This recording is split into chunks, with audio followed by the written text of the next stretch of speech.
आपका यहाँ पर दो स्ट्रक्चर लगता है। 0.05 डिवाइड होके 0.025 और 0.025 दो भाग में आपका ये डिवाइड हो जाता है। एक फोर्सेज X3 स्ट्रक्चर बनता है, दूसरा जो है फोर्सेज X4 स्ट्रक्चर बनता है। X3 वाला स्ट्रक्चर जो है वो 3:1 मैट्रिक्स है और X4 वाला जो स्ट्रक्चर है वो 2:2 मैट्रिक्स है। तो दोस्तों आप जुड़ने के बाद अगर किसी को भी आप आपके टीम में लाते हैं, यानी कि आप किसी को भी स्पॉन्सर करते हैं, मान लीजिए आपने ए को स्पॉन्सर किया, जैसे ही आपका दो स्ट्रक्चर लगा था वैसे ही ए का भी दो स्ट्रक्चर लगेगा, X3 और X4, और दोनों आपके नीचे ही लगेगा। आपके X3 वाले स्ट्रक्चर में ए का X3 वाला स्ट्रक्चर लगेगा और आपके X4 वाले स्ट्रक्चर में ए का X4 वाला स्ट्रक्चर लगेगा। जैसे ही आप ए को जोड़ते हैं, X3 वाले स्ट्रक्चर में आपको उसका 100% आपको मिलता है और X4 वाले स्ट्रक्चर में ए का 100% आपके अपलाइन को चला जाता है। ठीक उसी तरह आप जब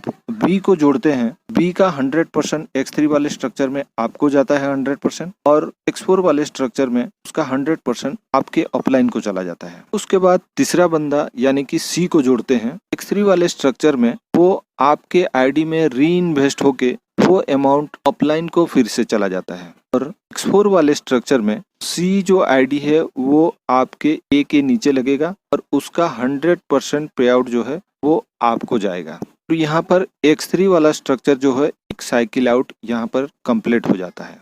फिर से ये ए, बी और सी तीनों जगह खाली हो जाता है और ये साइकिल अगेन एंड अगेन चलता रहता है। और यहाँ पर X4 में जब आप सी के बाद जब डी, ई को जोड़ते हैं उसका 100% पे आउट आपको मिलता है। उसके बाद जब एफ को जोड़ेंगे उसका 100% आपके आईडी में चला जाएगा और वो री इन्वेस्ट हो जाएगा, फिर से वो आपके अपलाइन को चला जाता है। ये स्ट्रक्चर भी टोटल फिर से खाली हो जाएगा और ये अगेन एंड अगेन आपका साइकिल चलता रहेगा। ये कभी खत्म नहीं होगा, कोई डेडलाइन नहीं है, कोई टाइमिंग नहीं है।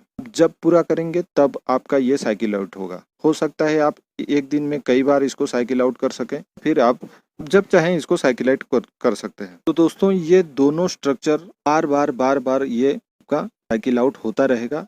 इसी तरह ये दोनों स्ट्रक्चर चलता रहेगा। तो ये होता है आपका स्लॉट 1। तो इसी तरह आपका X3 में 12 स्लॉट है और X4 में भी 12 स्लॉट है। हर स्लॉट पहले वाला स्लॉट से डबल इथेरियम से उसका ग्रेडेशन होता है। आप जितना चाहे आप स्लॉट साथ भी ले सकते हैं। आप चाहे तो एक साथ 12 स्लॉट भी अपग्रेड कर सकते हैं, लेकिन सबसे पहले आपका 0.05